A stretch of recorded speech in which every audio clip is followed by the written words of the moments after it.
foi et pour ta gloire.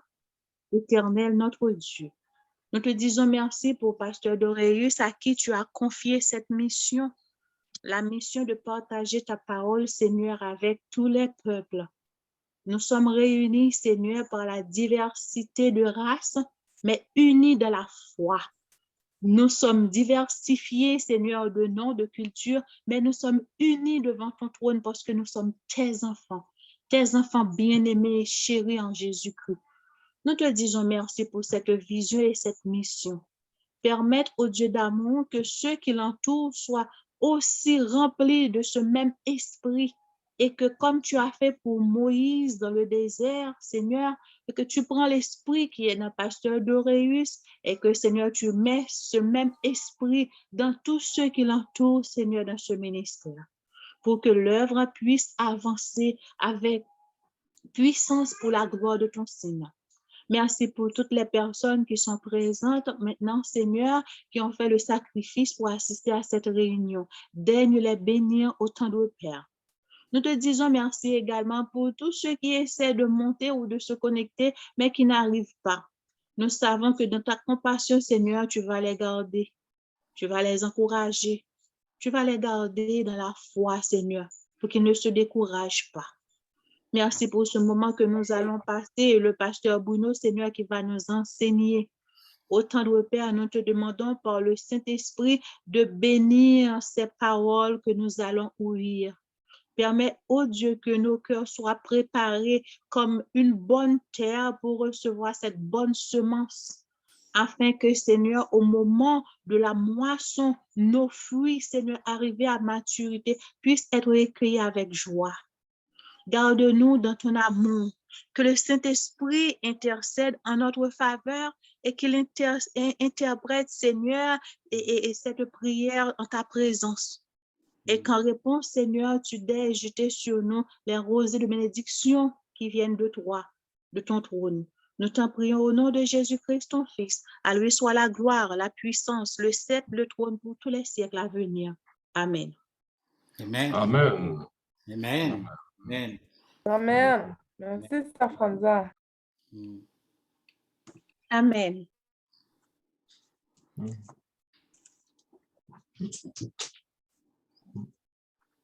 Oui.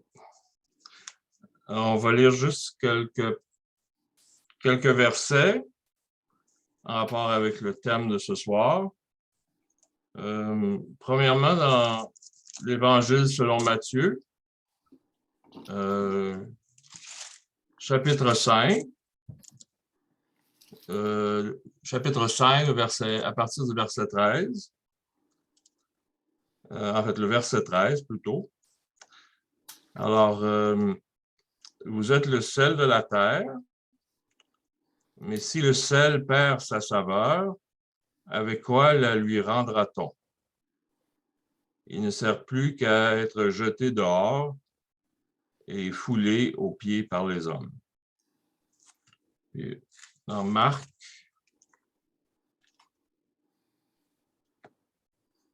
au chapitre 9, et à partir du verset 49, car tout homme sera salé de feu.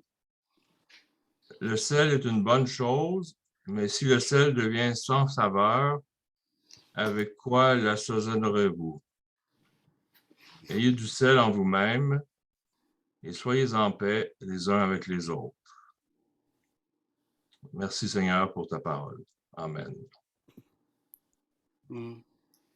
Amen. Amen. Bon, et alors, une fois de plus, mes bien-aimés, et nous vous disons bonjour, et surtout ceux qui nous suivent via les réseaux sociaux, soit Facebook, je ne sais pas. C'est sûr que nous avons quelques frères et sœurs qui nous suivent via la page Facebook du réseau chrétien Foyer Action. Alors dimanche, je fais un petit rappel par rapport à une mise en contexte par rapport, disons, une mise en contexte de cette réunion. Premièrement, nous avons bien compris l'ampleur même de la mission croyante, puisque le Christ, il nous a mandatés, il nous a placés dans le monde, il nous a dit que nous devons être en quelque sorte des proclamateurs, parce que la parole de Dieu nous a dit, allez faites de toutes les nations des disciples. Alors, mais peu importe l'endroit où nous sommes, c'est que nous avons été mandatés. Et nous comprenons très très très bien l'ampleur de cette mission. Et c'est pourquoi nous voulons sensibiliser davantage les croyants sur cette problématique et sur la nécessité d'avoir une certaine implication dans le royaume de Dieu. En ce sens, mes bien-aimés, nous avons été déjà là en quatre occasions. Disons à la première journée de la conférence, l'évangéliste Sylvie Cloutier nous a présenté quand même une démarche tout à fait intéressante. Et l'évangéliste Sylvie nous a dit qu'il faut de l'amour. Le travail d'évangélisation, ça requiert l'amour à la base, l'amour pour aimer les gens qui ne sont pas aimables, les gens qui sont les grands pécheurs du monde. Parce que très souvent, nous avons tendance à catégoriser le message de l'Évangile pour un groupe en particulier. Mais son enseignement nous a permis de comprendre que le message du Christ, c'est un message pour tous les peuples de la terre. C'est un discours très inclusif. Et Pasteur Hector Hernandez, disons, nous a aussi exhorté en ce sens que il faut proclamer la bonne nouvelle, mais sans tomber dans l'euphorie du dernier temps. C'est-à-dire, comme nous avons vu à travers les discours religieux aujourd'hui, c'est quand même un thème qui est tout à fait instrumentalisé. Alors Hector nous a dit qu'il faut s'armer de courage pour annoncer l'évangile du Christ dans le monde. Alors Sylvie nous a encore exhorté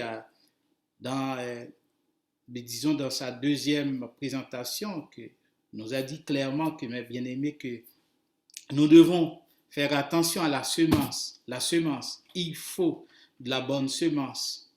Il faut bien regarder qu'est-ce que nous avons en main comme matériaux, comme semence.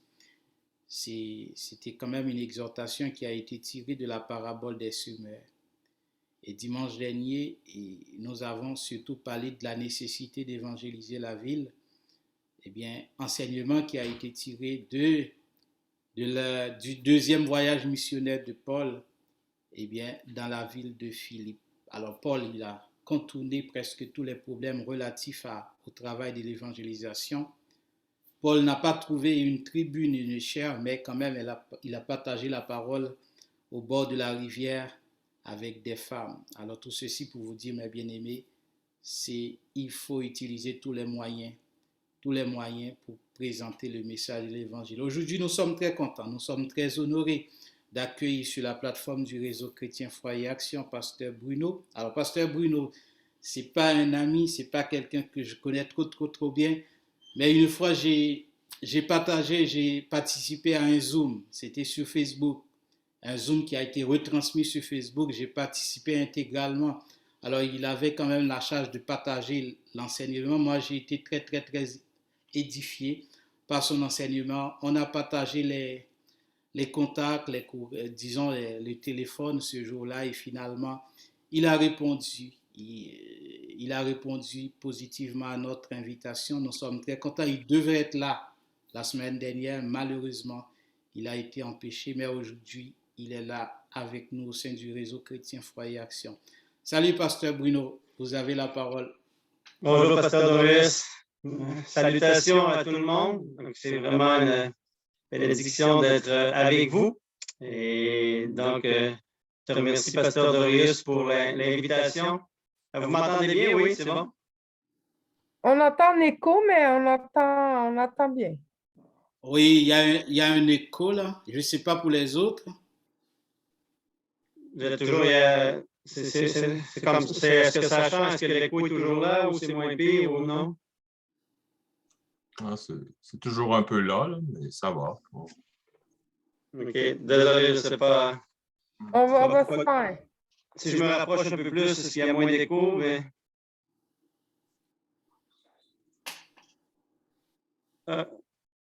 Pasteur Moko, votre micro est fermé, Pasteur. Je sais qu'il y a Pasteur qui veut. Pasteur Moko, votre micro est fermé. OK. Peut-être que si tout le monde fermait son microphone, ça serait mieux. On essaye? Alors maintenant, c'est bon? Alors, on va y aller comme ça, en espérant qu'au moins vous êtes capable d'entendre ce que je vais dire. Donc, encore une fois, merci encore de l'opportunité d'être là. Et puis, dans cette organisation, dans cet événement qui a été organisé, on est béni de voir que les gens se donnent encore à vouloir faire avancer l'œuvre de Dieu. C'est vraiment une grande bénédiction de voir qu'on continue de faire avancer son royaume et puis qu'on persévère. On est des ouvriers, on n'est pas de ceux qui se relâchent, mais de ceux qui continuent à avancer, de ceux qui persévèrent dans la foi. Alors, je bénis le Seigneur pour ça. Ce soir, dans votre thématique, justement sur l'évangélisation, j'avais à cœur de partager à propos de ce passage que vous avez lu, qu'on peut relire encore une fois, où est-ce qu'on disait que vous êtes le sel de la terre, mais si le sel perd sa saveur, avec quoi la lui rendra-t-on? Il ne sert plus qu'à être jeté dehors et foulé aux pieds par les hommes. Quand Jésus est arrivé, qu'il a fait son apparition sur la planète Terre et qui a commencé à prendre place, il venait, oui, pour accomplir les prophéties, il venait pour donner sa vie pour nous, pour que nos péchés puissent être pardonnés et qu'on puisse avoir la vie éternelle, son œuvre de sacrifice, que nous sommes tellement reconnaissants pour cette œuvre-là qu'il a fait. Mais il venait pour faire encore plus. Il venait pour faire différentes autres choses dans lesquelles nous pouvons être bénis. Donc, on est les bénéficiaires de cette grâce-là et de l'œuvre que le Seigneur venait pour faire. Et il est arrivé avec un message qui était révolutionnaire à différents niveaux. Il a secoué les institutions religieuses, il a secoué les gens. Donc, les gens étaient vraiment provoqués par son message. Et il était vraiment très dans cette période de transition, ce qu'on avait eu, le peuple juif avec la loi, avec toutes ces choses-là qui étaient là. Il venait pour établir son Église. Il dit, je bâtirai mon Église et les portes du séjour des morts ne prévaudront point contre elle. Donc, l'Église en tant que telle n'existait pas encore. Et donc, non seulement il est venu pour établir son Église, mais dans l'établissement de son Église, il venait aussi pour nous expliquer le royaume. Vous regardez l'ensemble des évangiles, on voit constamment comment Jésus donne des paraboles à propos du royaume. Dieu dit qu'il y a à propos du royaume de Dieu qui est là, qui est présent parmi nous, que le royaume s'est approché de nous. Donc, ce royaume de Dieu était pour prendre place. Et puis, Jésus, dans cette description du royaume, va nous, en tant que ses fils et ses filles, en tant que ceux qui feraient partie de l'Église de Jésus-Christ, ils viennent pour nous décrire qui nous sommes. Et c'est dans ce cadre-là qu'il va venir et qu'il va faire, parmi toutes ces affirmations qu'il a faites dans le Sermon sur la montagne, il va dire, vous êtes le sel de la terre.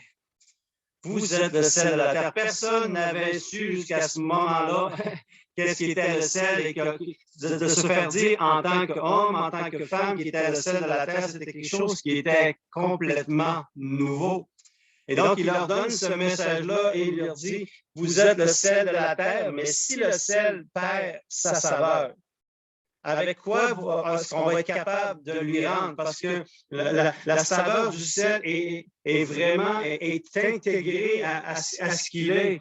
Et nous, en tant qu'enfants de Dieu, on est appelés à avoir cette saveur-là qui est du ciel. Et donc, si le sel perd sa saveur comme nous, on perd notre saveur, on perd pratiquement notre raison d'être et d'existence. Et comme il a dit, il servirait juste à être jeté aux pieds. est foulé par les hommes. Donc, il est plus bon en rien.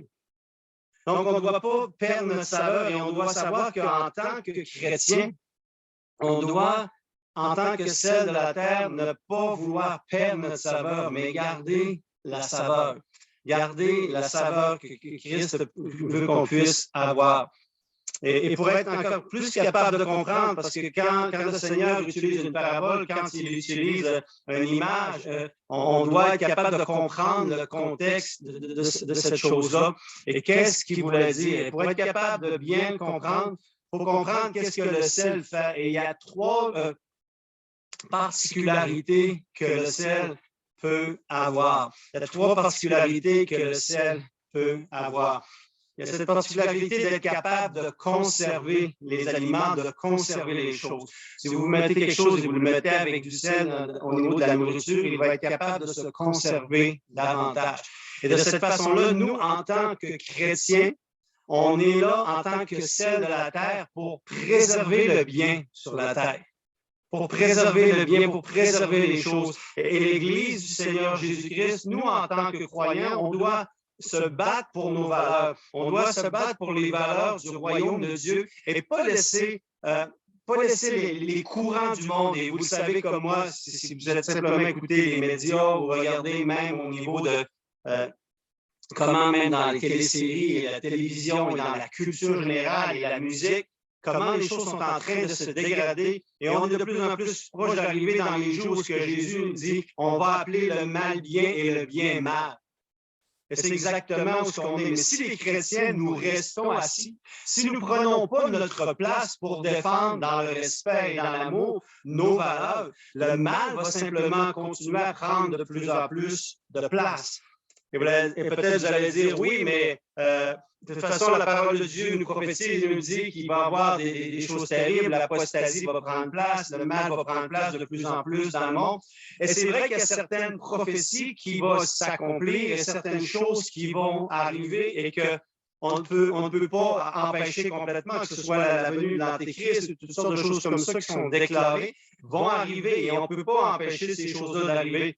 Mais même s'il y a certaines choses qu'on ne peut pas empêcher d'arriver, ça ne veut pas dire qu'on devient fataliste et qu'on laisse les choses se mettre en place, qu'on laisse le mal prendre place et dire de toute façon, qu'est-ce qui devait arriver arriva et puis et voilà, regardons. Non, on doit être en action jusqu'à notre dernier souffle parce que nous sommes encore le sel de la terre. Et ce sel-là doit travailler à essayer de défendre les valeurs du royaume de Dieu. Les valeurs chrétiennes, d'être capable de se battre pour cela et de prendre des mesures parce que c'est une des fonctions du sel, de la conservation du bien, la conservation des choses qui sont selon ce que Dieu a voulu pour l'homme.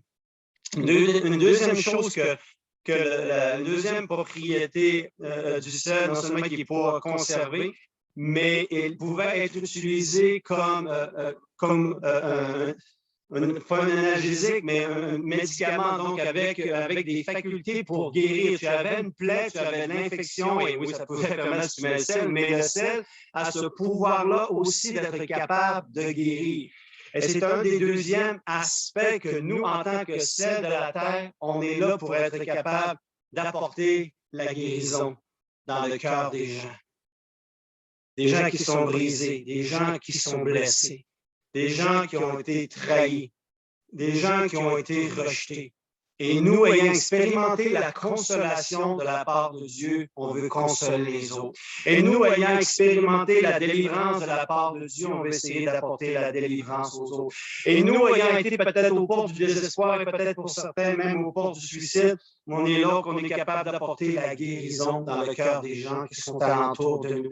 Jésus a dit qu'il est venu pour guérir ceux qui avaient le cœur brisé. Jésus, en tant que sel de la terre lui-même et en tant que lumière du monde, venait pour être capable de guérir. Et nous avons aussi cette capacité de guérir. On parle d'évangélisation et oui, on peut faire des grandes croisades, on invite les gens à venir au stade, on se promène, on a les dépliants, on les invite et on prie et tout ça, et gloire à Dieu, c'est extraordinaire, c'est formidable. Mais l'évangélisation est souvent dans le 1 à 1.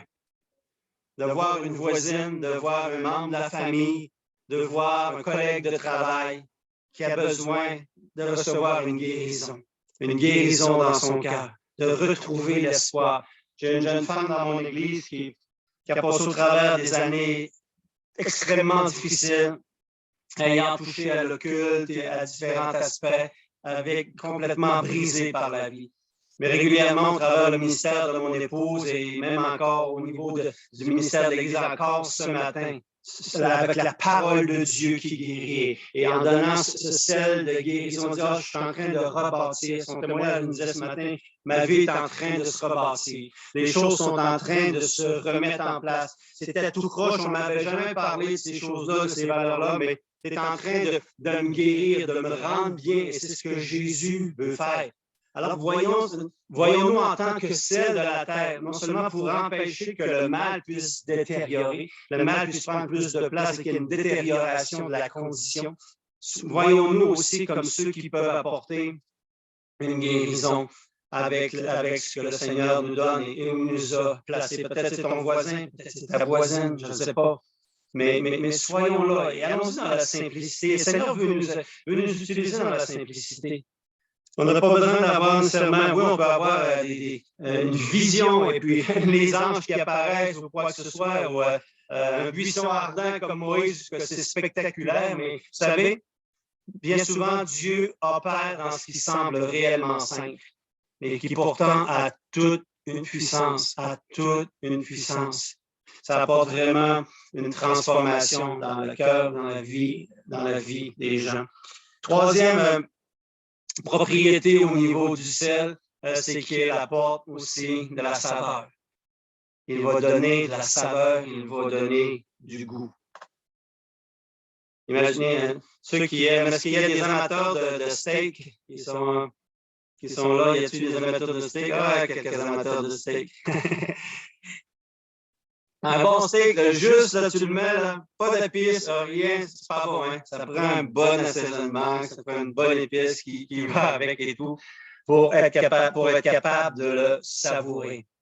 Vous voyez, Dieu sur cette planète, la planète Terre, nous a placés, et ceux qui croient en son nom, ceux qui sont ses enfants, il dit, vous êtes le sel de la terre, et vous êtes appelés à apporter la saveur. Vous êtes appelés à apporter quelle saveur? La saveur du ciel, la saveur du royaume de Dieu, de son amour, de sa paix. Que les gens qui rentrent en contact avec nous ont le goût du ciel qui leur est partagé, ont le goût de Dieu qui leur est partagé, qui nous pose la question, qui nous demande, mais qu'est-ce que tu as de si différent? Il y a quelque chose de spécial avec toi. En d'autres mots, il y a une petite épice spéciale en toi qui fait que c'est extraordinaire. C'est la saveur du royaume de Dieu. C'est la saveur du royaume de Dieu qu'on est appelé à partager. Que quand tu vas dans une place, la saveur du royaume de Dieu, c'est la paix que tu apportes avec toi. La saveur du royaume de Dieu, c'est la joie que tu apportes avec toi. Ma femme, elle est une boule d'énergie, de joie, et quand elle arrive dans un endroit, les gens tombent joyeux presque automatiquement parce qu'elle porte cela en elle. Elle porte cela en elle. Il y a la saveur du royaume de Dieu, c'est l'espérance. D'avoir l'espérance dans des jours meilleurs, d'avoir l'espérance que les choses vont bien aller. C'est parce que c'est Christ qui met ces choses-là en nous et on partage cette saveur-là. Dans votre famille, dans votre milieu de travail, dans votre église, vous apportez cette saveur-là du ciel qui est donnée pour toucher les gens et leur donner le goût de connaître et de leur donner le goût aussi de pouvoir goûter à ce que vous avez goûté. C'est cette exhortation-là, c'est cette pensée-là que Christ est en train de vouloir amener à ceux qui croiront en son nom, à ceux qui deviendraient ses enfants par la foi, de savoir qu'ils sont appelés à être le sel de la terre. Nous sommes tous le sel de la terre, nous avons toute une portion, mais une portion qui est différente. Malgré cette généralité, est-ce que nous sommes tous appelés à être le sel de la terre? N'oubliez jamais que vous êtes vous êtes différents. Chacun de nous est différent. Et ça encore, c'est la beauté du royaume de Dieu, et c'est ce que j'enseignais dans les dernières semaines à l'Église, en particulier dans le message de la semaine passée, ce que disait Dieu nous connaît chacun individuellement. Vous avez des dons, vous avez des capacités, vous avez des choses que Dieu vous a données à vous. Vous appartenez à Dieu, vous avez des compétences, vous avez des choses extraordinaires que l'un a et l'autre n'a pas. Et ça, c'est ça qui est la beauté, parce que dans votre vocation, dans votre marche en tant que celle de la terre, la façon que vous allez conserver, la façon que vous allez apporter la saveur, la façon que vous allez apporter la guérison ne sera pas pareille d'un à l'autre. Ce ne sera pas pareil d'un à l'autre. Mais chacun a sa portion. Chacun a sa portion. Et c'est de le croire. Et dans le message que je donnais, que j'apportais à l'Église, c'est tellement important d'apprendre à se connaître soi-même. Qui on est. Qui on est. Pour être capable, parce que les gens souvent se demandent qui ils sont, ils ne savent pas qui ils sont, et donc ils ne sont pas capables de progresser. Mais quand ils apprennent à découvrir quels sont leurs dons, quelles sont les particularités que le Seigneur vous a données, et que quand vous connaissez ces forces, quand vous connaissez ces choses-là que Dieu vous a données à vous, le Seigneur prend ce que je suis. Certains, comme le frère qui nous a conduit dans la louange ce soir, ben, il y a des dons au niveau d'apporter les gens dans la présence de Dieu, dans l'adoration. Donc, pour lui, il va être le sel de la terre au travers de sa musique. Il va apporter la saveur du ciel. Il va pouvoir apporter des gens à être guéris au travers de sa louange, être transformés, être restaurés par Dieu au travers de ça. Mais un autre, ça va être complètement différent. Un autre peut être dans un centre hospitalier en tant qu'infirmière, en tant que médecin, c'est un témoignage là-bas. Certains vont travailler avec les enfants au niveau de l'éducation chrétienne ou dans les orphelinats et tout. Mais d'être là, de savoir que moi, je suis le sel de la terre. Et je pense que ce qui est dans mon cœur de partager avec vous ce soir, c'est de ramener l'évangélisation, ramener notre responsabilité en tant qu'enfant de Dieu à quelque chose qui est dans la simplicité. Sans dire que les croisades ou les organisations, les opérations, c'est pour inviter les gens pour venir à l'Église, des œuvres de compassion, pour distribution alimentaire ou quoi que ce soit, toutes sortes de façons qui peuvent être faites sont toutes excellentes et sont bonnes et ont leur raison d'être. Mais qu'on puisse voir au niveau individuel, nous en tant que chrétiens, nous en tant qu'enfants de Dieu, même si je ne fais pas partie, je ne suis pas impliqué dans ces choses-là, j'ai toujours la possibilité en tant que celle de la terre de dire, Seigneur, avec qui je suis, que je puisse avoir l'impact que tu as voulu que je puisse avoir alentour de moi. Chaque jour, vous avez la possibilité d'être celle de la terre. Ça peut être par un coup de téléphone à quelqu'un. Ça peut être par un commentaire. Parce que je sais aujourd'hui, avec les commentaires sur Facebook et toutes sortes de réseaux sociaux, et quelquefois, quand on regarde, soyons honnêtes, quelquefois, quand on regarde les commentaires qui sont sur Facebook et les réseaux sociaux, je ne suis pas trop sûr qu'on agit souvent comme le sel de la terre. Il y a des fois où est-ce que tu te demandes où est-ce que ça en est, où est-ce qu'elle est la saveur du royaume de Dieu quand on est là à condamner, à accuser, à rabaisser, à déshonorer les gens et tout à gauche, à droite. Je ne suis pas nécessairement sûr que c'est vraiment la saveur du ciel qui est là. Mais, vraiment la parenthèse sur le contexte social, mais les réseaux sociaux, mais pour dire que chaque jour, tu te lèves et tu sais que tu as la possibilité d'être le sel de la terre. Et que, y allant dans la simplicité de ces choses-là, de dire Seigneur, voici, je m'offre à toi, utilise-moi. Et Seigneur, s'il y a des circonstances qui sont là dans ma journée et tout, que tu puisses, Seigneur Dieu, m'utiliser. Je suis là pour toi, me voici. Donc, c'est la pensée. Je ne voulais pas nécessairement prendre trop de temps, comme disait Pasteur Dorius un peu plus tôt sur Zoom. On ne veut pas se lancer dans les prédications de 45 minutes, 50 minutes, 1 heure ou quoi que ce soit.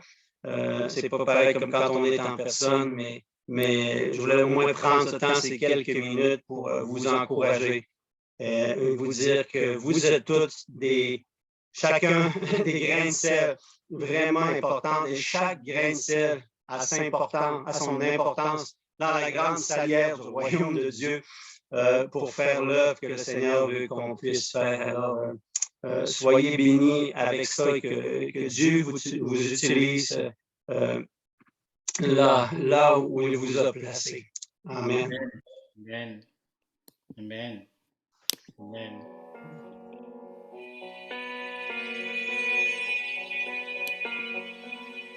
En toi, les humbles sont bénis.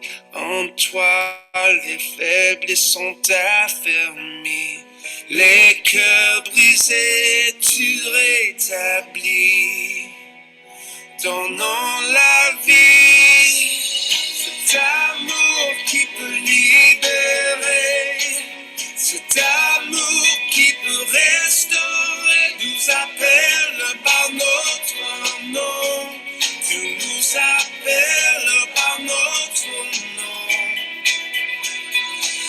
C'est Dieu qui créa tout l'univers.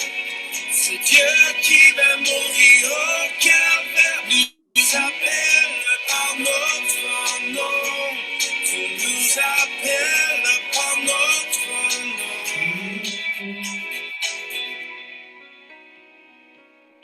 À ceux qui doutent de la foi, aux chancelants, tu tends les bras, tu les appelles de ta voix. Venez à moi, cet amour qui peut libérer, cet amour qui peut restaurer, nous appelle par notre nom. Tu nous appelles par notre nom.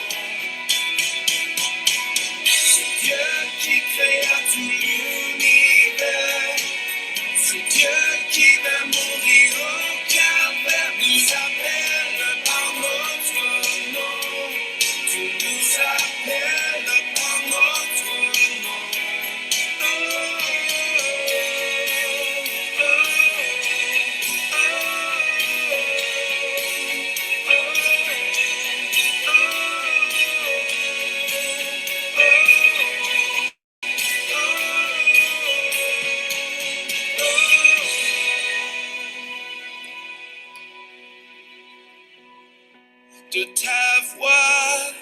De ta voix, tu nous appelles à la croix.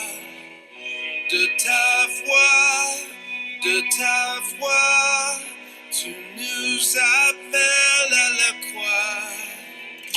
De ta voix, tu nous appelles à la croix. De ta voix, tu nous appelles à la croix. Cet amour qui peut libérer, cet amour qui peut restaurer, nous appelle par notre nom. Tu nous appelles par notre nom. C'est Dieu qui créa tout l'univers. C'est Dieu qui va mourir au calvaire. Nous appelle par notre nom. Tu nous appelles par notre nom. Oh, oh, oh,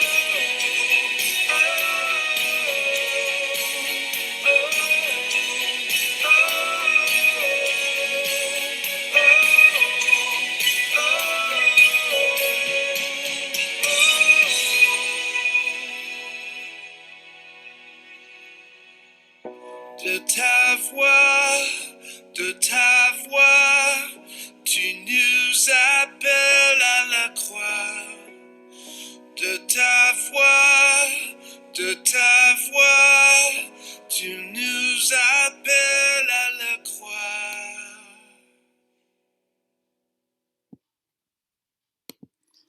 Bon, Merci, mes bien-aimés. Merci, Pasteur Bruno, et pour, ce, pour cette superbe exhortation. Et je pense que le message a été proclamé. Le message a été proclamé. C'est sûr que c'est aussi compris. Et je pense que Pasteur Bruno a parlé un peu de la simplicité. Il faut réduire l'évangélisation et il faut aller chercher l'évangélisation. C'est surtout dans son côté le plus simple qu'il faut l'aborder.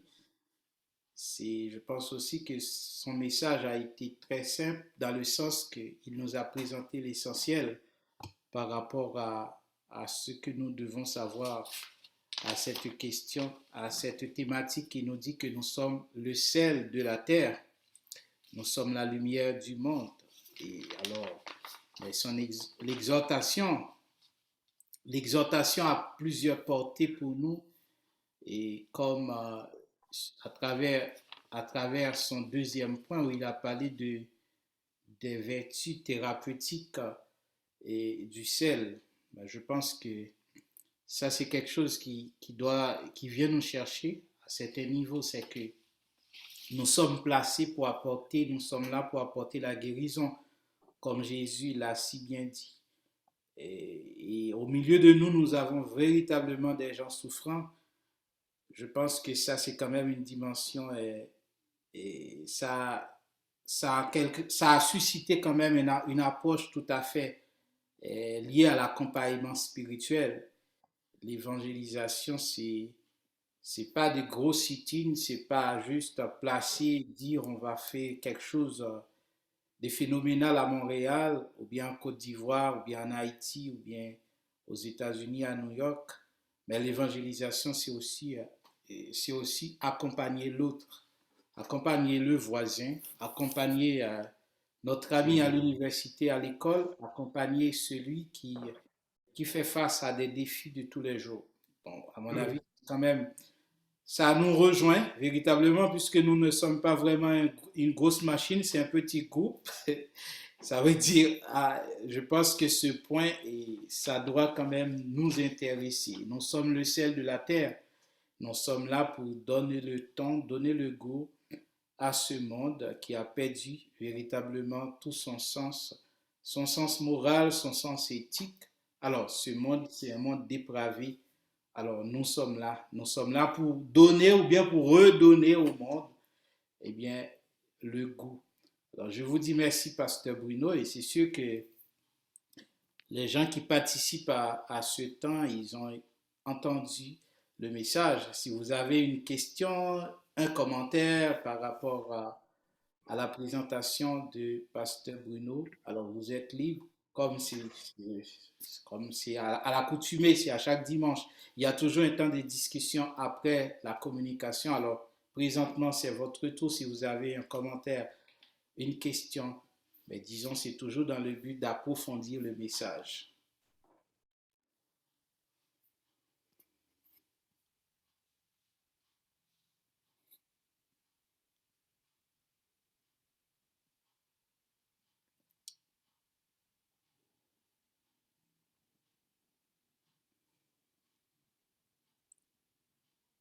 Je disais que je vais commencer à parler pour délier les langues. J'avais levé la main, moi. Parce Mais que c'est quand même- moi, je suggère qu'il y ait beaucoup de participation, de réaction plutôt au message très intéressant du pasteur Bruno, parce que ça nous concerne tous. Alors, la partie la plus consistante, c'est le pasteur Bruno qui vient de la faire. Alors, comment nous réagissons à ce message qui nous touche? Parce que,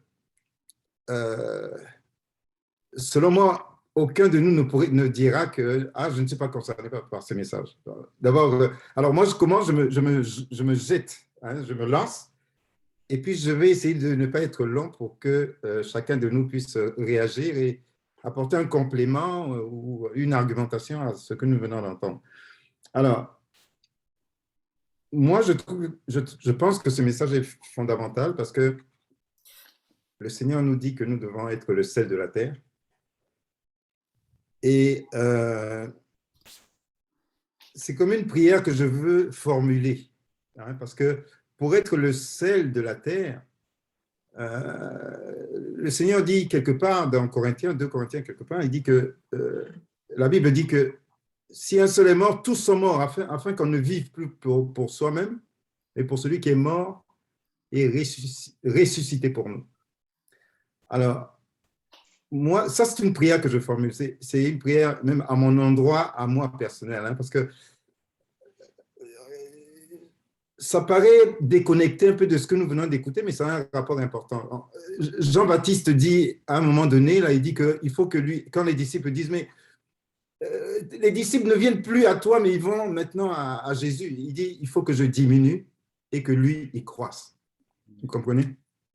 Et en parlant du sel, nous savons très bien que le sel doit être mélangé dans la nourriture. Donc, à un moment donné, il doit disparaître. Parce que si le sel continue, tant qu'il est visible là, il ne sert absolument à rien. Vous comprenez? C'est quand il est dissous dans la nourriture que eh bien, le goût se répand dans les aliments. Et puis, on ne le voit plus. On ne le voit plus. Et ma prière, c'est quoi? En fait, c'est d'avoir ce soutien-là dans la prière, de ne pas toujours penser à moi-même, mais réellement de penser au Christ. Parce que nous sommes morts, en fait, hein, à nous-mêmes, et nous vivons pour le Christ, pour être le sel. Mais quelquefois, on veut avoir de l'importance encore, alors qu'on est mort, hein, on appartient au Christ, nous sommes morts. Notre vie n'est plus sur la terre, mais dans le ciel, potentiellement. Et en fait, les intérêts de Christ doivent primer sur nos propres intérêts, normalement. Alors, il y a des moments où ça fonctionne bien chez moi, c'est que je laisse le Christ prendre toute la place, comme Jean-Baptiste qui disait, il faut que lui croisse et moi je diminue. Mais malheureusement, il arrive souvent que je pense plus à moi-même. Et quand je suis à un endroit où il faut témoigner du Seigneur, quelquefois, je pense plus à moi-même, dans ce sens que on ne veut pas s'humilier en parlant ouvertement du Christ, alors que nous sommes le sel. Nous sommes des ambassadeurs du Christ, nous sommes des disciples du Seigneur, nous sommes là des témoins de Jésus pour parler de lui, mais il y a quelquefois la barrière cette gêne-là qui nous empêche de parler publiquement de lui. Il dit que bon, si vous avez honte de moi, moi aussi j'aurai honte de vous auprès de mon Père, mais je pense que vous avez saisi ce que je veux dire, même si je balbutie un peu, et je vous laisse la parole maintenant pour que peut-être les uns et les autres puissent compléter ce que je veux dire. Est-ce que vous voulez ajouter, est-ce que vous voulez réagir, Pasteur Bruno? Je vais remettre mon volume.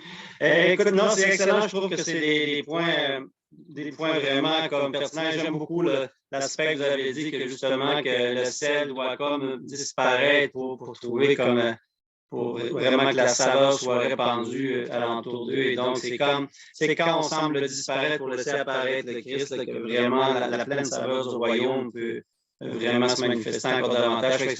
C'est un excellent point. Mm-hmm. Amen. OK, il y a Christelle. Oui, merci, Pasteur Salvador, pour le message. En fait, j'aime bien la façon dont vous nous amenez à voir ces versets, justement, qui dit qu'on est le sel de la terre. En fait, c'est un privilège c'est tout à fait lié à notre identité. Tantôt, vous avez dit, qui sommes-nous? Donc, nous devrions saisir aussi cette identité que le Christ nous a donnée. Donc, c'est un privilège. Ce n'est pas tout le monde qui est le sel de la terre. Ce n'est pas tout le monde.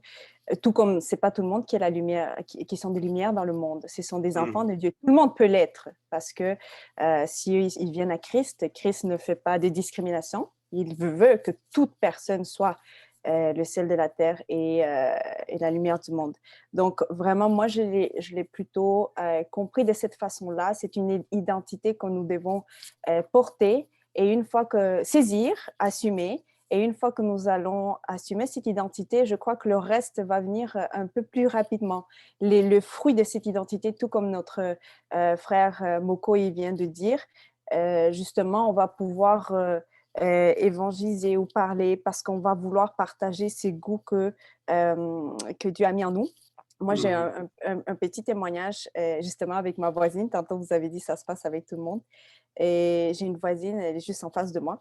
Et elle m'avait partagé qu'elle avait des douleurs au niveau du dos et aussi les tendons. En tout cas, c'est vraiment un peu partout dans le corps. Donc, et là, la première fois, ben, c'est vrai que j'étais gênée, là, je vous avoue. Des fois j'évangélise, des fois, je suis gênée. Donc là, j'étais un peu timide dans notre échange. Ça avait été un court échange. La deuxième fois, donc, elle me disait qu'elle avait encore ses douleurs. Mais on dirait que l'esprit me disait de lui parler, mais moi, j'étais gênée. J'ai dit, non, la prochaine fois que je vais la croiser. Donc, la deuxième fois, je l'ai croisée. Même chose, j'ai eu une barrière. Je voulais lui parler, mais je ne sais pas, j'ai eu une barrière. Et là, après, la troisième fois, là, elle m'a demandé quelque chose. Ça a cogné ma porte. Bon, on a échangé et tout. Et là, j'ai senti vraiment, OK, là, tu le fais. Tu n'attends plus. Arrête de reporter. Arrête de repousser. Et là, mais là, j'ai dit, mais elle est déjà rentrée chez elle. Tu vois, notre échange est fini. Nos portes sont fermées, chacune. Et là, j'étais vraiment gênée d'aller cogner sa porte parce que les 3 fois, j'avais envie de lui dire, est-ce que je peux prier pour toi? J'avais envie d'imposer les mains, en tout cas, de faire mon rôle de bonne chrétienne. Mais qu'est-ce qui s'est passé? Ce que j'ai réussi à faire, j'ai dit, bon, ça me gêne d'aller cogner à sa porte. J'ai pris une vidéo de EMC TV où il y avait un témoignage d'une jeune femme qui avait été guérie d'un cancer. Puis elle parlait vraiment de comment Dieu avait restauré sa vie, tout ce qu'elle avait, une guérison intérieure aussi par rapport à malheureusement l'enfance qu'elle avait eue et tout. Et vraiment, je regarde toujours le matériel avant de l'envoyer aux personnes. Et j'ai senti que ces messages-là, cette petite vidéo de 5 minutes allait l'impacter. Et je l'ai envoyé. Ah, bien sûr, je l'ai envoyé. Puis là, j'ai commencé à prier que le Seigneur, que l'Esprit la touche à travers cette vidéo et tout, parce qu'il fallait aussi y mettre la prière et tout. Et là, après ça, je lui ai envoyé. La prière aussi a été faite. Et quelques temps après, j'avais peur. Là, j'ai dit, ah, pour qui? Elle va dire que je suis bizarre ou quelque chose. Mais bref, j'ai pris mon téléphone, puis elle m'a dit, ah, c'est beau. Elle a vraiment été touchée. Elle a dit, c'est beau, c'est spirituel. Elle était vraiment merci et tout. Et là, j'ai dit, OK, là, ça me donne la porte pour la suite, quoi. Parce que là, maintenant, et elle savait que j'étais une intervenante en relation d'aide, mais elle ne me connaissait pas comme une intervenante en accompagnement spirituel. Donc là, ça, c'est sûr que je vais faire des choses avec elle et tout, mais ça m'a de briser la glace à un moment donné. Cette première étape me donne la porte pour... et vraiment, ça l'a touchée et tout. Donc, le fait que Dieu peut la restaurer de l'intérieur et de l'extérieur.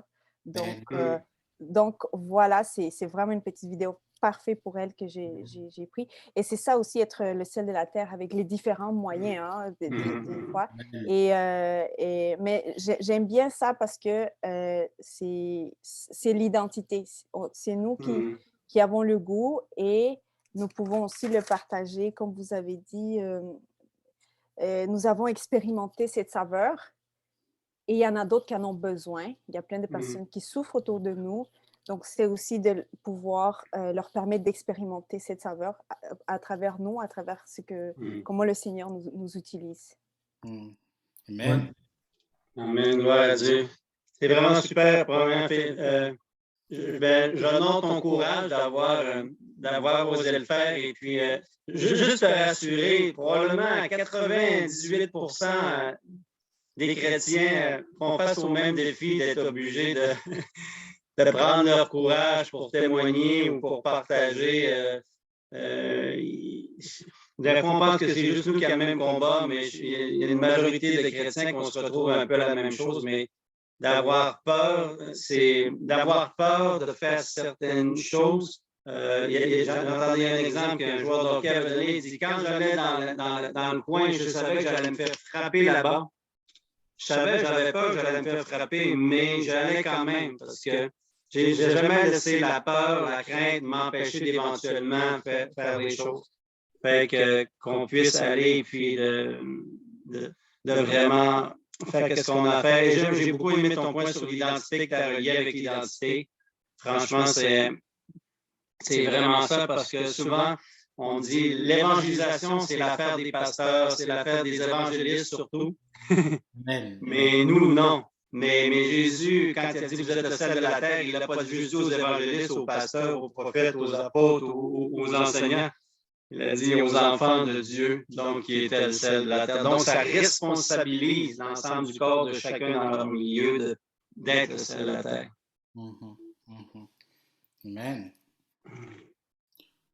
Amen. Bon, je pense qu'il y a d'autres. Est-ce qu'il y a d'autres commentaires? C'est sûr qu'il y en a, hein? N'oubliez pas que le pasteur Bruno a insisté sur l'évangélisation 1 à 1, là. Donc, parfois, enfin, je vais dans la même lignée que le pasteur Bruno parce qu'il vient à peine de dire que souvent, les chrétiens ne se sentent pas concernés par l'évangélisation parce qu'ils se disent que ça, c'est le travail des pasteurs et puis des évangélistes. Mais le Seigneur a bel et bien dit que vous êtes le sel. Et puis, je rajouterai, là, je pourrais renchérir en disant que lui-même, le Seigneur, c'est le maître, c'est le Seigneur, il montre des exemples, il évangélisait des foules, mais il parlait aussi à la Samaritaine, hein, seul à seul. Ouais, et puis, il va même plus loin, même dans l'histoire de la Samaritaine, là, c'est très, très riche, parce qu'il dit il montre même que, bon, il arrivera un temps où ce n'est plus ni à tel endroit ou à Jérusalem que l'on adorera Dieu, mais que c'est partout. Hein, il arrivera un temps où on adorera le Père en esprit, en vérité. Donc, en fait, Jérusalem, Garizim, tout ça, avant, oui, ça avait de l'importance, mais aujourd'hui, non. Donc, là où je voudrais en venir, c'est que, et puis là, je suis concerné moi-même, c'est que souvent, on semble évangéliser, répandre la parole de Dieu lorsqu'on est à l'église ou bien on va ensemble les fins de semaine pour distribuer des traités bibliques et tout ça et parler de Dieu en groupe. Mais là où nous travaillons, là où nous passons le clair de notre temps, là, c'est-à-dire en semaine, c'est-à-dire nos lieux de travail, ça devrait être des endroits où, avec des paroles ou sans paroles, on est vraiment le sel de la terre. On évangélise. Excellent, oui. C'est très bon. Et puis, ça ramène une pensée, justement, dernièrement, que je lisais sur quelque chose à propos de l'évangélisation. Et la personne disait que on est tellement occupé par nos programmes d'église qu'on ne donne plus le temps aux gens d'être le sel de la terre. Et c'est vrai. On est tellement occupé, tel ministère, telle conférence, telle organisation et tout ça, mais maintenant, où est-ce qu'il est le temps de connecter avec ma voisine? Je n'ai pas le temps, j'ai une réunion à l'église. Ben oui. D'aller aider mon voisin qui est mal pris. Non, je ne peux pas non plus aller parce que aller visiter ma famille. Non, je n'ai pas le temps. On a encore un autre problème. On a encore un autre programme qui s'organise. Et finalement, on est un peu heureux parce que comme on a peur d'aller à l'extérieur, ben, on appelle notre conscience en restant à l'intérieur. Exactement.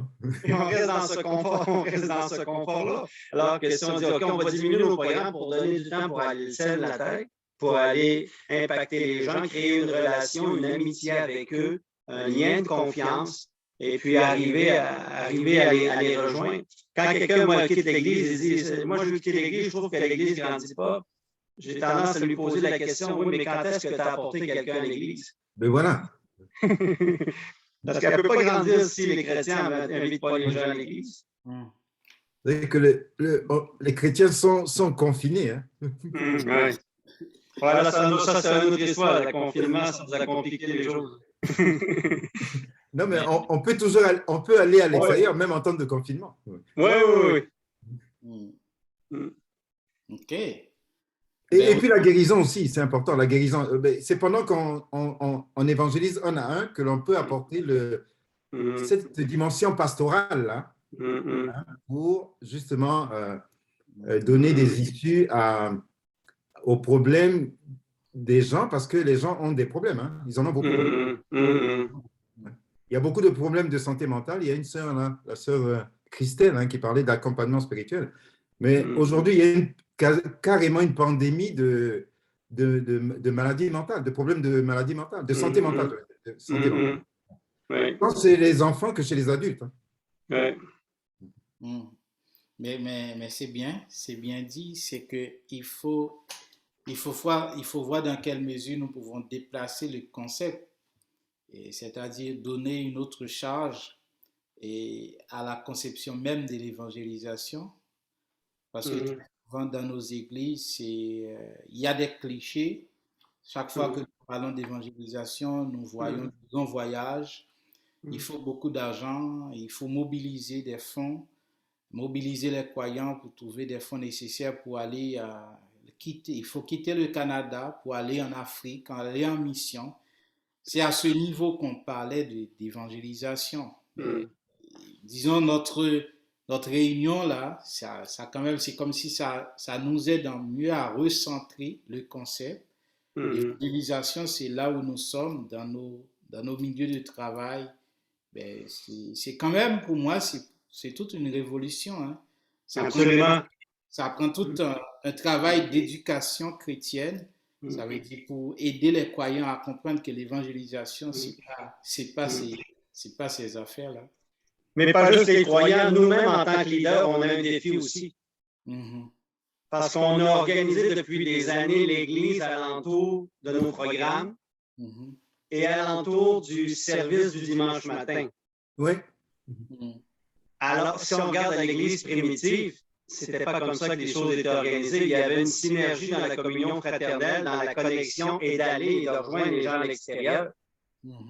Et on a finalement, avec le temps, commencé à orienter les choses en orientant vers le dimanche matin et vers les programmes intérieurs, alors qu'il doit avoir un grand accent qui est mis vers l'extérieur. Donc, comme tu dis, c'est une grande remise en question, pas juste pour les chrétiens de comprendre le rôle de celle de la terre, mais nous, en tant que leaders, aussi de peut-être de regarder, de revisiter comment on conduit l'Église, comment on opère dans l'Église. Et je pense que le Seigneur, au travail, il a secoué nos structures dans les dernières années. Exactement. Avec la pandémie, voici comme ça, dérange-nous pas dans nos programmes. Même Seigneur dérange, on ne comprenait même pas que le Seigneur aurait pu permettre ces choses d'arriver parce que là, on est dérangé dans les programmes de Dieu. Mais peut-être que Dieu n'était plus dans ces programmes-là ou pas autant, et puis il voulait nous apporter à un autre endroit, mais est-ce que nous, on est pas dans cet autre endroit-là? Oui. Il y a la main de Christelle. Est-ce que c'est une vieille main, Christelle?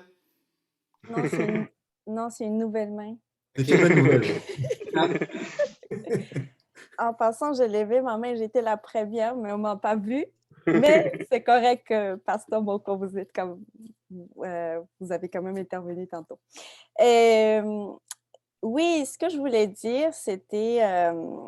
tantôt, j'ai relié votre message, qu'on est le ciel de la terre à l'identité, mais j'aimerais le lier aussi à l'attitude et au témoignage, parce que je pense que si chaque personne, chacun de nous, en tant qu'enfant de Dieu, on est le ciel de la terre, et qu'on donne goût à la terre, parce que la terre, il y a beaucoup de choses qui ne vont pas, il y a aussi le monde des ténèbres, mais si nous, on donne goût à la terre et qu'on est des agents de paix et qu'on est des agents de joie, des agents de consolation, des agents d'espoir, ben ça donne goût aussi, comme quelque chose qui est bon, la personne qui n'est pas le ciel de la terre, elle aspire aussi à avoir cette épice, comme vous avez dit tantôt, quand vous avez parlé des...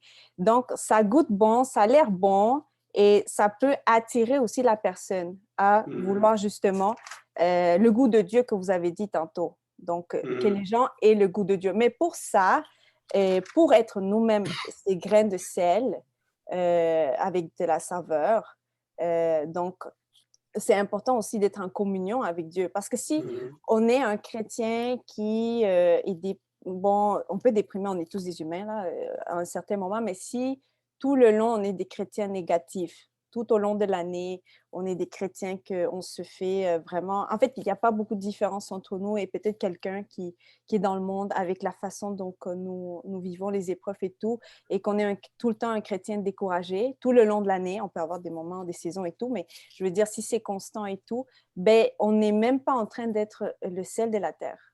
Donc, c'est sûr que ça ne donne pas le goût aux autres personnes. Donc, je crois que c'est très important aussi parce que notre saveur ne vient pas de nous, en fait. Oui, on est le sel de la terre, mais notre saveur vient de Christ. Si on demeure en Christ, on est savoureux. Et si on est loin de Christ, ben, on est insipide, quoi. Donc, c'est important aussi pour être un bon grain de sel d'être vraiment attaché à notre Seigneur, pour nous-mêmes être savoureux, avoir le goût et aussi pouvoir apporter cela à la terre et aux autres autour de nous. Oui. Non, c'est excellent. Ce qu'il ne faut jamais oublier dans tout ça, c'est qu'on n'est pas uniquement le sel de la terre. Tu vois, quand le Christ nous compare à différents aspects, on est aussi des brebis qui suivent le bon berger. On est aussi un sacerdoce royal. On est les ambassadeurs de Christ. Donc, notre identité globale, comme un diamant, a plusieurs facettes. Et oui, le sel de la terre est une des facettes que l'on a, mais on parlait de quelqu'un qui était dépressif ou quelqu'un qui vient juste de donner sa vie au Seigneur ou qui a passé au travers des moments extrêmement difficiles. Ben, lui, il est peut-être dans la phase de sa vie où il n'est pas capable d'être le sel jusqu'à un certain point parce qu'il est à l'hôpital. Il est en train d'être guéri lui-même. Il est en train d'être transformé et tout. Ça fait que ça fait partie d'un tout. Mais ultimement, notre identité totale revêt qu'on est le sel, qu'on est la lumière, qu'on est une brebis, qu'on est l'armée du Seigneur, qu'on est un corps, qu'on se complète les uns les autres. Donc, il y a plusieurs images que le Seigneur a données dans sa parole. Et normalement, avec le temps, on devrait finalement être poussé un peu. Je fais partie du corps, je suis l'Église, je suis le sel, je suis aussi une brebis qui a besoin du berger, qui se soumet à lui, je suis sacerdoce royal, que je sers mon Dieu, etc., etc. Je suis aussi l'épouse de Christ qui parle de ma relation d'intimité, d'amour avec lui et tout. Et on grandit dans chacune de ces sphères-là, on mature dans ces choses-là pour être pleinement dans cette identité totale et complète. Amen. Amen. Merci, Pasteur Bruno, pour votre message. Je trouve que ça rejoint beaucoup qu'est-ce que je rédigeais là, comme travail pour l'école cette semaine. Là, dans mon cours de pastoral, ça parlait que on est appelé à être attaché à notre Église, puis vraiment à rechercher, comme Christelle a dit, à rechercher Dieu. Si on est en communion avec Dieu, son amour vient nous remplir, puis après ça, c'est comme ça que, pas par nos propres forces, mais c'est comme ça qu'on est en mesure d'aimer les autres, puis de vivre ensemble. Le ministère, des fois, on essaye par nos propres forces de le faire tout seul, de vouloir une certaine place. Hein. Des fois, c'est dans notre tendance humaine de vouloir un certain siège, mais on est tous les portes ouvertes, on a tous les clés du royaume à travers Jésus, puis on est tous des fils prodigues, fait qu'il faut vraiment prendre conscience à quel point on a la grâce, puis qu'il faut qu'on soit là les uns pour les autres, entre nous-mêmes, être le ciel dans les dialogues. Des fois, on a des perceptions différentes, mais des fois, entre nous, on n'est pas toujours le ciel. Puis de fortifier la communion fraternelle qui a été ébranlée beaucoup par la pandémie, aussi dans notre intimité, dans notre relation avec Dieu.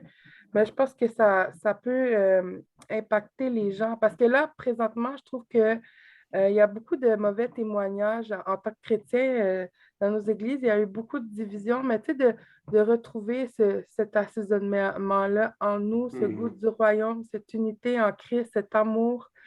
Puis aussi, on voit qu'il y a des persécutions, là. Je ne sais pas si vous avez vu à JE cette semaine, ils ont sali un peu certains pasteurs, puis des gens qui priaient pour des gens qui avaient des maux.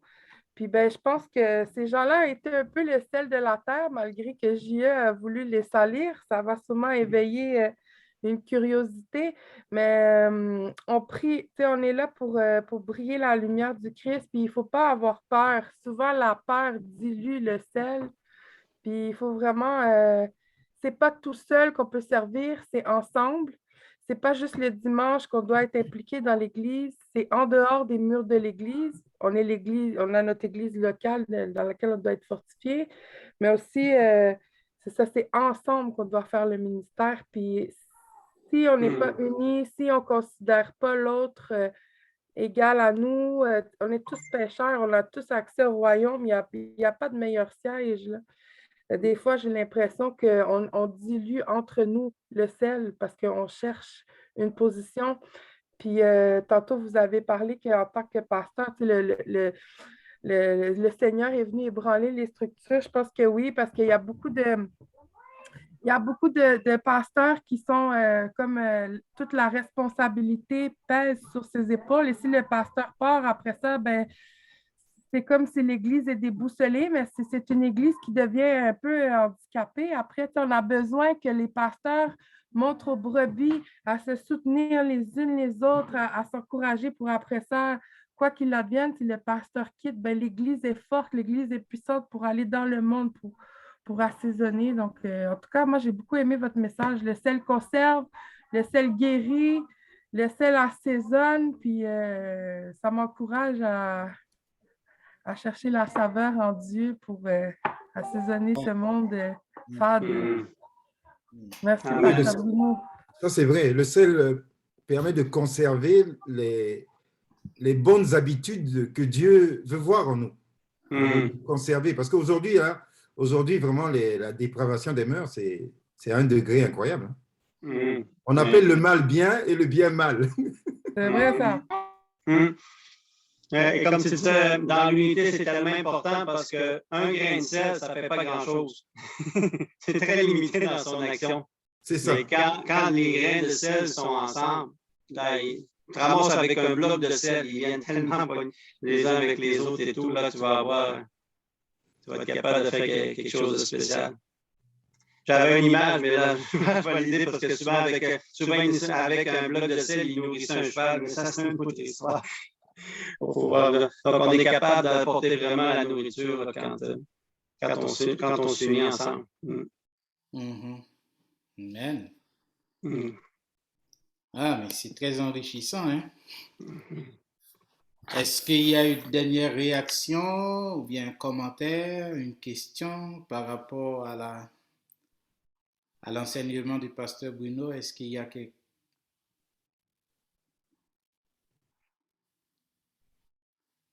Il y a il y a une main, la sœur. Oui. Oui, ma sœur. Oui, j'ai voulu parler, mais à cause de Jérémia, mon petit qui n'arrête, il n'est pas tranquille, tout ça, ça m'empêche de parler, mais je ne vais pas être très long. Je vous remercie, Pasteur Bruno, pour la façon dont vous êtes disponible dans tous les mains du Saint-Esprit. Merci beaucoup. Et j'aimerais justement partager un petit témoignage sur l'évangélisation. Et je travaillais avec les Nations Unies. Et vous savez, selon les principes des Nations Unies, on ne peut pas évangéliser dans leur institution.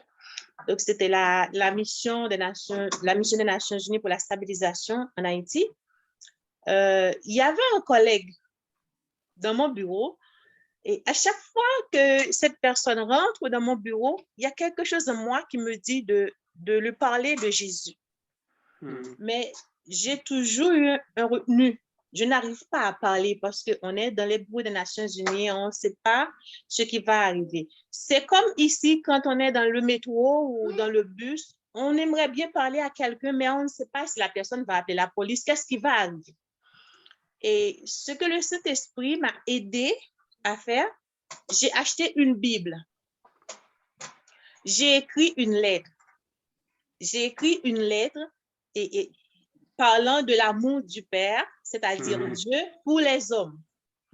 Et parlant de l'appel de Jésus pour tous les hommes, car tous ont appelé.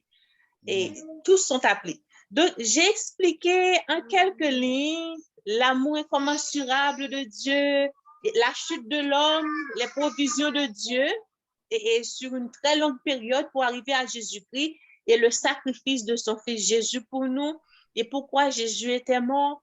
Et j'ai conclu, à la conclusion, j'ai écrit pour dire à la personne, et Dieu t'aime. Et moi également, je t'aime beaucoup. Et moi, mon espérance, c'est entrer dans l'éternité avec Jésus-Christ. Et tout mon désir, c'est de te voir présent parmi les élus de l'éternité. J'ai donné la Bible et la lettre à la personne, j'ai acheté un beau papier et j'ai donné un cadeau à la personne parce que je n'arrivais pas à parler avec cette personne. Après quelques semaines, pas quelques jours, la personne est revenue dans mon bureau pour me dire, j'ai lu ta lettre, j'ai commencé à lire la Bible, mais tout est noir. Tout est brouillé dans mon esprit, je n'arrive pas à comprendre. Je dis à la personne, il n'y a pas de problème. Si tu veux des explications, je peux t'aider de temps à autre. S'il y a des questions que je n'arrive pas à répondre, je connais des personnes plus expérimentées que moi qui peuvent t'aider. C'était une femme et elle est d'accord. Après une semaine de notre conversation, elle est revenue dans mon bureau pour me dire, je vais à l'église. J'ai accepté Jésus-Christ comme mon sauveur. Wow. J'étais contente parce que cette personne a donné sa vie au Seigneur Jésus. Mais ça ne s'arrêtait pas là. Juste après quelques jours, je me rappelle pas exactement après combien de temps, elle est revenue me voir pour me dire que sa maman est très, très, très malade. Et que si je peux aller prier avec elle, je dis, il n'y a pas de problème. J'ai appelé mon mari au téléphone, je lui ai dit, tu viens me chercher, mais après, on va prier avec une personne qui est malade. Mon mari a dit, il n'y a pas de problème. Et on est allé prier avec la mère qui était malade. On a passé près d'une semaine à prier. Une semaine et la maman était guérie. Jésus a guéri la maman. Amen. Et la maman a donné sa vie au Seigneur Jésus-Christ. Wow. Son père a donné sa vie au Seigneur Jésus-Christ. 3 personnes de la famille ont donné leur vie au Seigneur Jésus. Donc, parfois, si on n'arrive pas à parler, on peut acheter une Bible, on peut écrire une lettre. Il y a plusieurs façons de le faire, comme Christelle avait mentionné tout à l'heure. Comme elle ne pouvait pas parler avec sa voisine, elle a envoyé une vidéo. Donc, parfois, on peut trouver quelque chose, le Saint-Esprit peut nous aider à trouver quelque chose pour nous aider. Donc, on n'est pas obligé de parler tout le temps. Notre comportement, par exemple, quelqu'un qui nous fait du mal au travail, quelqu'un qui nous fait souffrir au travail, qui ne nous aime pas. Notre façon de nous comporter envers cette personne peut être une évangélisation pour dire que Jésus est amour. Une personne qui te fait souffrir et tu manifestes de l'amour envers cette personne. Ça, c'est une forme d'évangélisation. Donc, je peux pas trop parler à cause de Jérémie, mais c'est ce que je voulais partager en gros avec vous. Que le Seigneur vous bénisse. Amen. Ouais, merci d'avoir partagé. C'est excellent. Très beau témoignage. Amen, amen. Exhortant. Amen. Nous devons faire preuve d'invention, hein, dans notre façon de présenter le message. Je sais que le témoignage de Sœur Franza, c'est sûr que ça va aider pas mal de frères, pas mal de sœurs au sein du réseau. Oui, c'est très, très, très bien dit, Sœur Franza.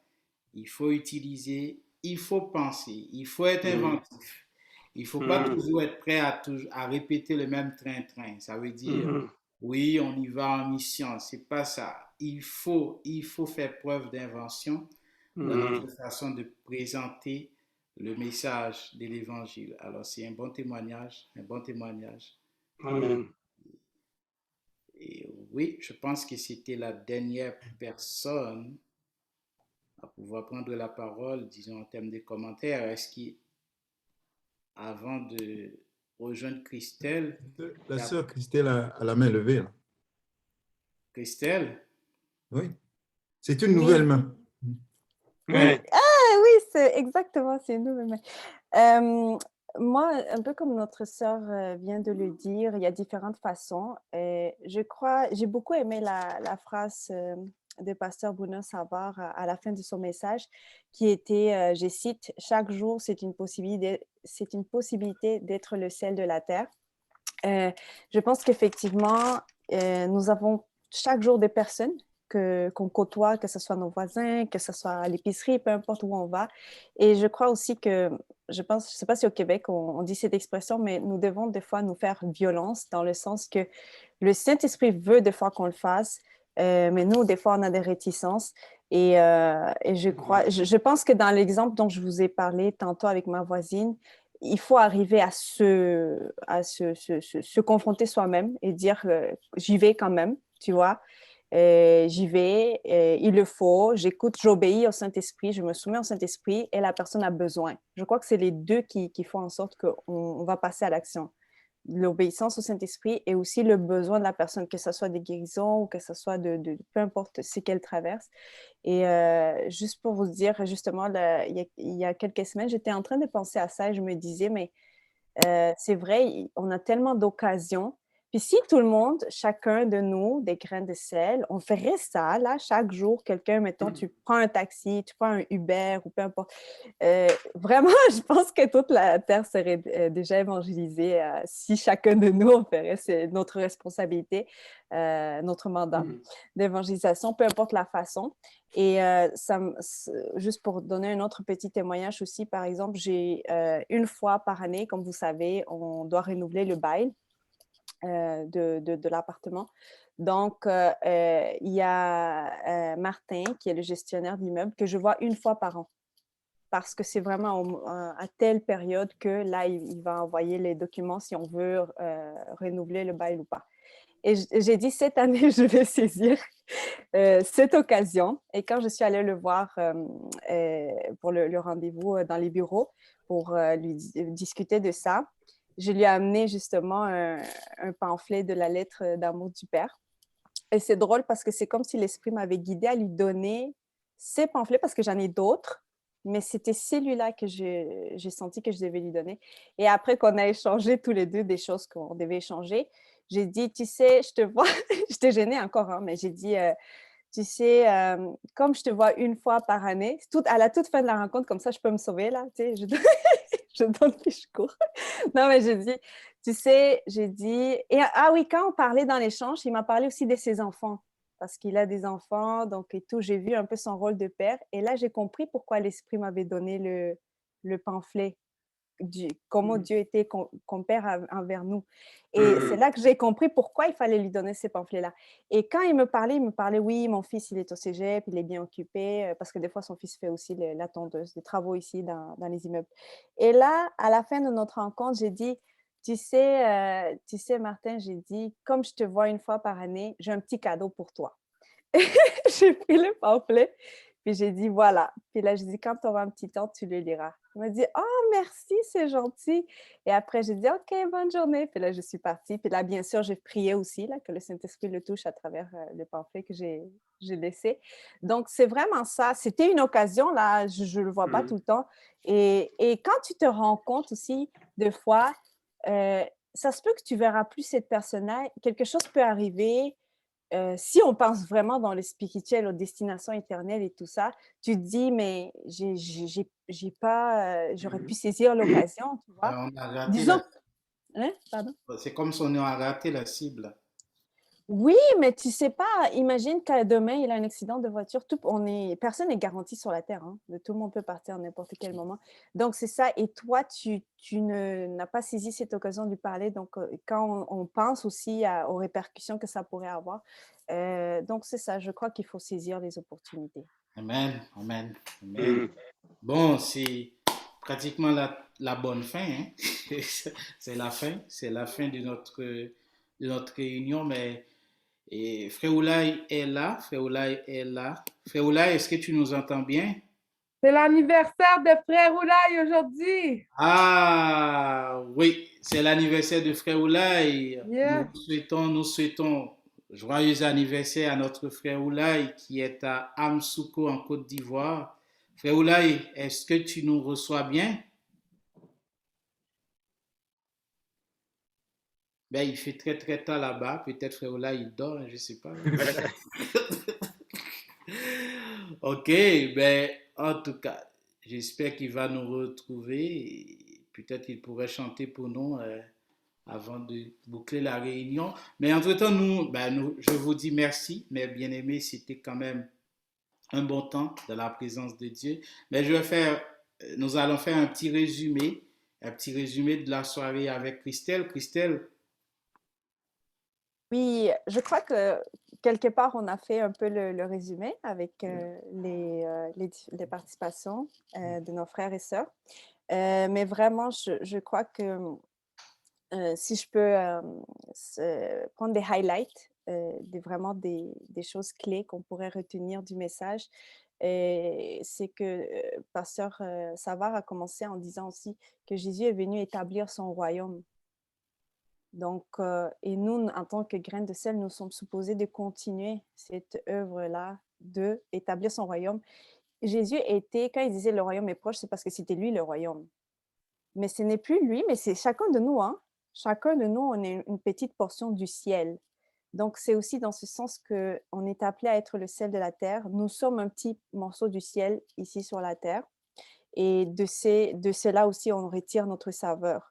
Pour le sel, oui, nous devons préserver le bien sur la terre, puisque nous sommes déjà en Christ, nous devons vraiment essayer de garder les valeurs chrétiennes, de défendre les valeurs du royaume de Dieu, les valeurs chrétiennes, surtout dans un monde qui tourne dans le sens contraire.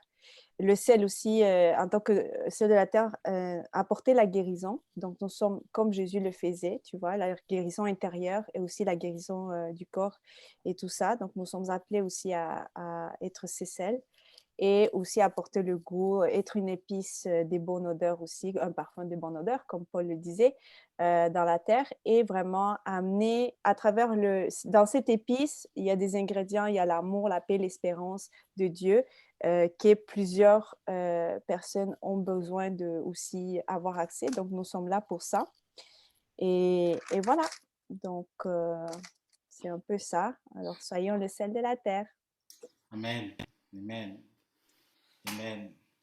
Et merci Christelle, et puis merci à chacun de vous. Je rappelle que dimanche prochain, nous serons encore là. C'est notre frère Dominique Michel Moko. C'est lui qui pratiquement aura la possibilité de boucler cette série de conférences puisqu'on a raté un dimanche avec un intervenant. Disons, Dominique qui sera dimanche prochain avec nous pour boucler cette conférence sur l'évangélisation. Alors, je vous invite une fois de plus à nous rejoindre dimanche prochain, toujours à 18h. N'oublie pas, il faut inviter d'autres gens, inviter des amis, inviter d'autres connaissances à nous rejoindre. Nous avons aussi un site internet. Si vous avez besoin un peu plus d'informations à propos du réseau chrétien Foyer Action, vous pouvez aller sur le site www.réseauchrétien.com et aussi sur notre page Facebook Réseau Chrétien Foi et Action. Alors, c'est quand même une façon d'aider, de participer et de comprendre un peu mieux la vision du réseau. Que le Seigneur Jésus vous bénisse, qu'il vous garde tout au long de cette semaine. Est-ce que tu es là, frère Oulaï? Et non, si frère Oulaï n'est pas là, et oui, il y a Sœur Joanie qui va chanter. Et après, il y a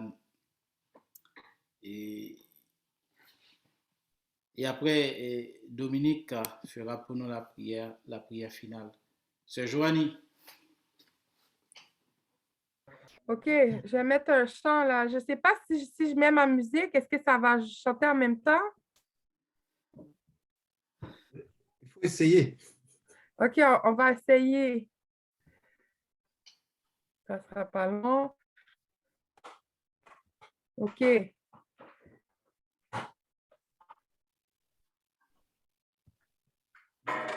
que vous entendez? Entendez-vous? Oui, mais comme si c'était loin. Qu'est-ce que tu as dit, Christelle? On entend, mais c'est comme si c'était loin. Je ne sais pas si tu OK. peux hausser un petit peu. Attends une minute, je vais juste les mettre sur ailleurs, alors ça va être mieux.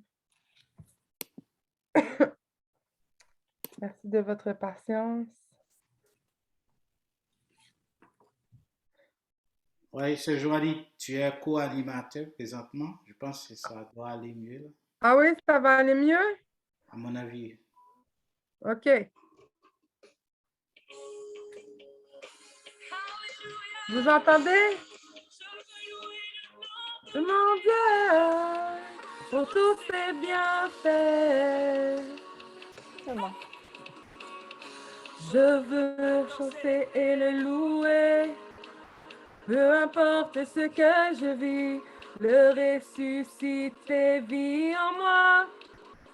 Son nom est Jésus. Je suis né de Dieu. Je suis victorieux. Je suis né pour influencer, rempli du Saint-Esprit. Oh, oh, oh,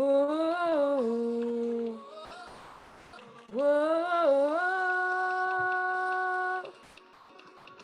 Je veux chanter et le louer, peu importe ce que je vis, le ressuscité vit en moi.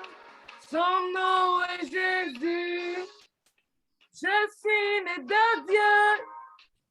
Je suis victorieux. Je suis né pour influencer, rempli du Saint-Esprit. Oh, oh, oh, oh, oh. Je veux danser et le louer, peu importe ce que je vis, le ressuscité vit en moi. Son nom est Jésus. Je suis né de Dieu. Je suis victorieux. Je suis né pour influencer, rempli du Saint-Esprit. Je louerai son nom. Je louerai son nom.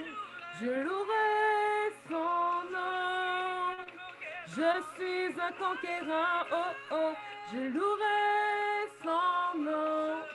Je louerai son nom. Je louerai son nom. Je suis un conquérant. Oh, oh, oh, oh, oh, oh, oh, oh, oh, oh, oh, oh. Toute arme forgée contre moi est nulle et sans effet. Le ressuscité vit en moi. Son nom est Jésus. Forgé contre moi est nul et sans effet. Le ressuscité vit en nous. Son nom est Jésus. Je suis né de Dieu. Je suis victorieux. Je suis né pour influencer, rempli du Saint-Esprit.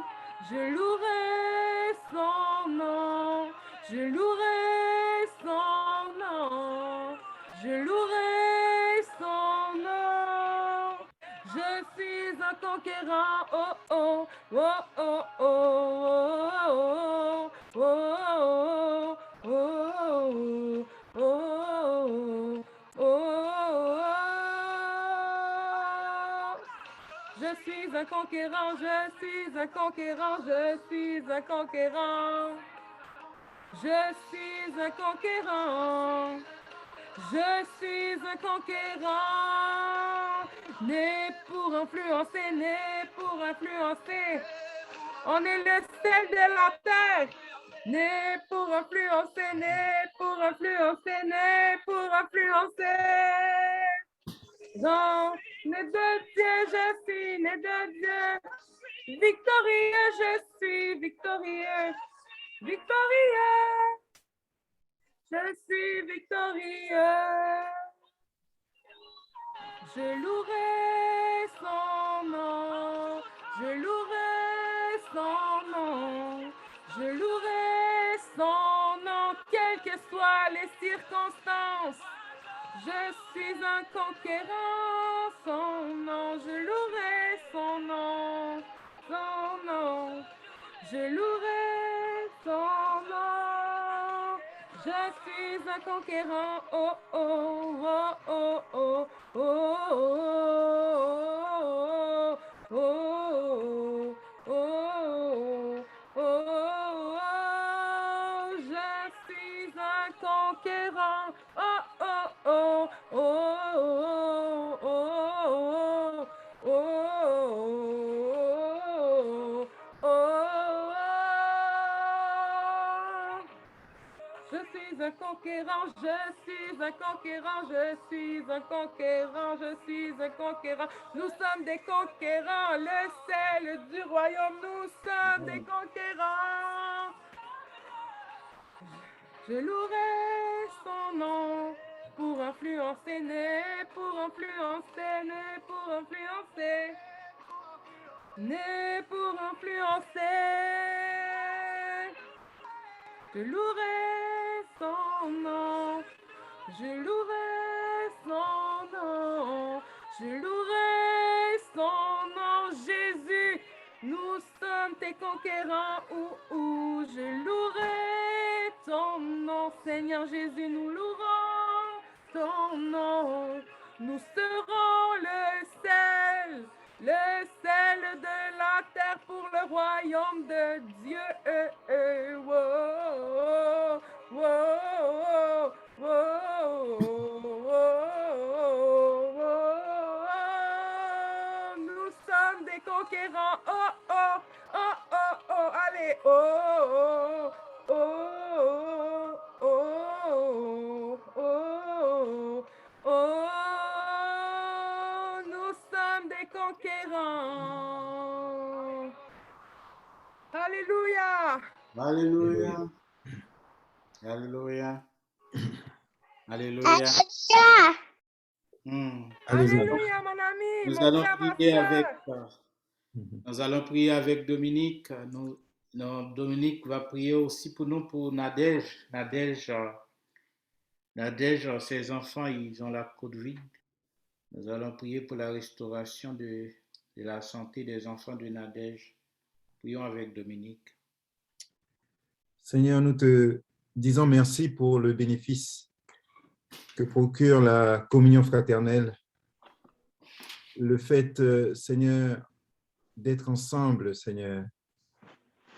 Et tu dis qu'il est bon pour les frères d'être ensemble, Seigneur. Merci parce que c'est là que tu envoies la bénédiction et la vie pour l'éternité, notre Dieu.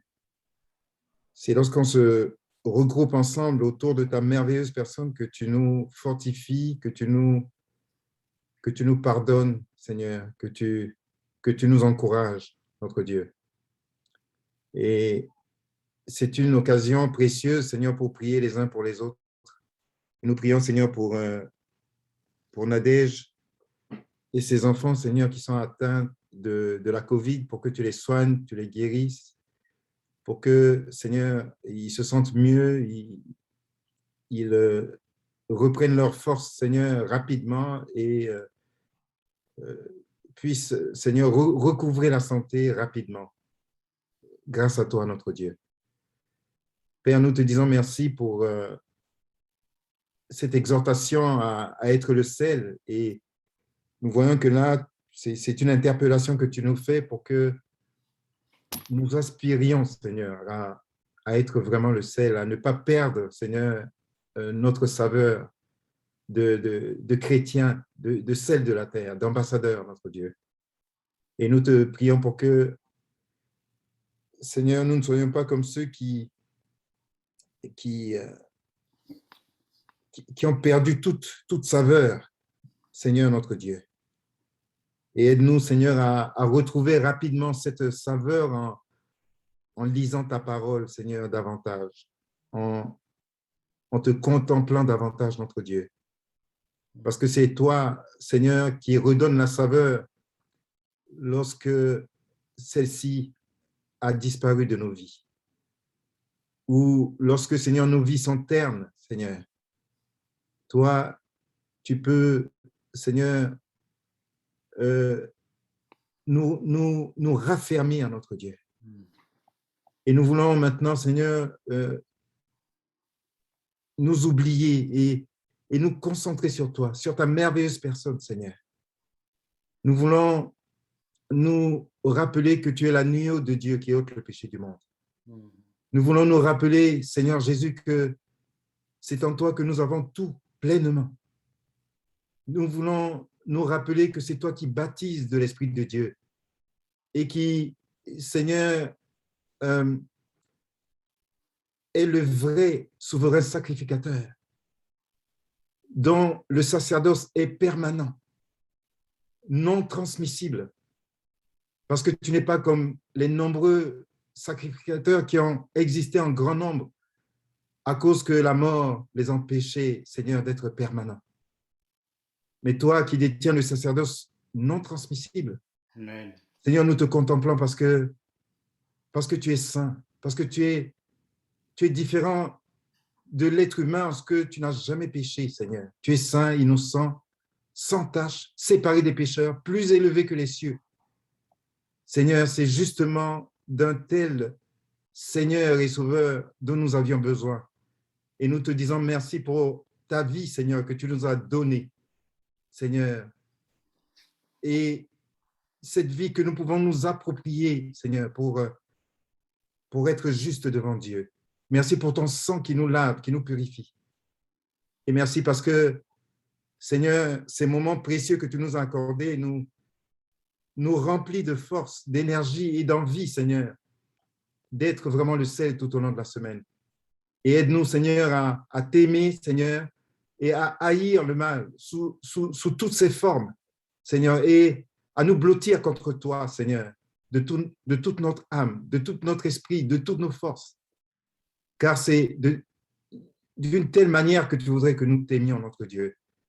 Et pendant que nous aspirons à t'aimer, Seigneur, à rechercher ta face, nous te prions pour que l'Esprit de Dieu, Seigneur, nous inonde et nous donne l'attitude, Seigneur, que nous devons avoir, Seigneur, à chaque instant des moments de cette semaine que tu vas nous accorder. Maintenant, répands ta bénédiction, Seigneur, sur toutes nos familles, sur nos proches, nos épouses, nos bien-aimés, Seigneur, dans le Seigneur. Et nous n'oublions pas aussi, Seigneur, ceux qui nous dirigent, les autorités de ce pays. Tu as dit, priez pour le bien et le bonheur de la ville dans laquelle je vous ai déporté, car c'est de son bonheur que dépendra aussi les vôtres.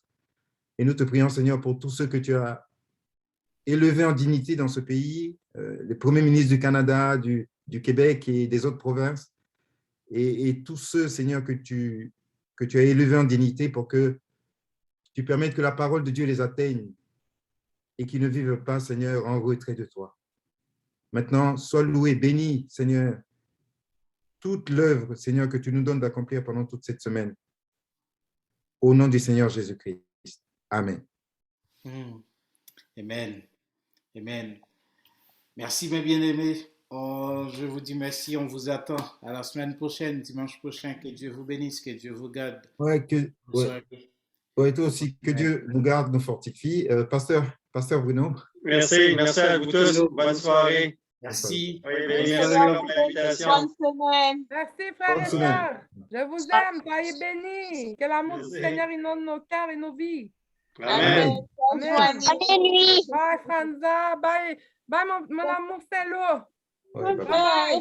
Bye, Dominique, mon frère. Bye, Sœur Franza. Bye bye. ouais. Christelle. Bye bye. Sont Bye. affermis.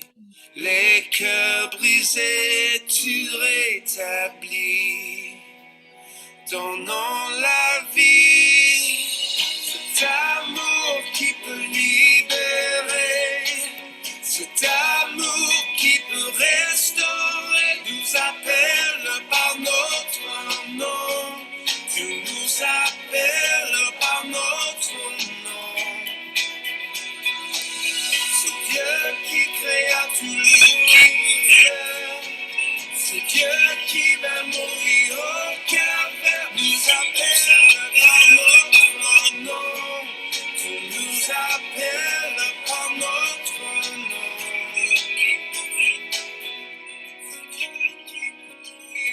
À ceux qui doutent de la foi, aux chancelants, tu tends les bras. Tu les appelles de ta voix. Venez à moi.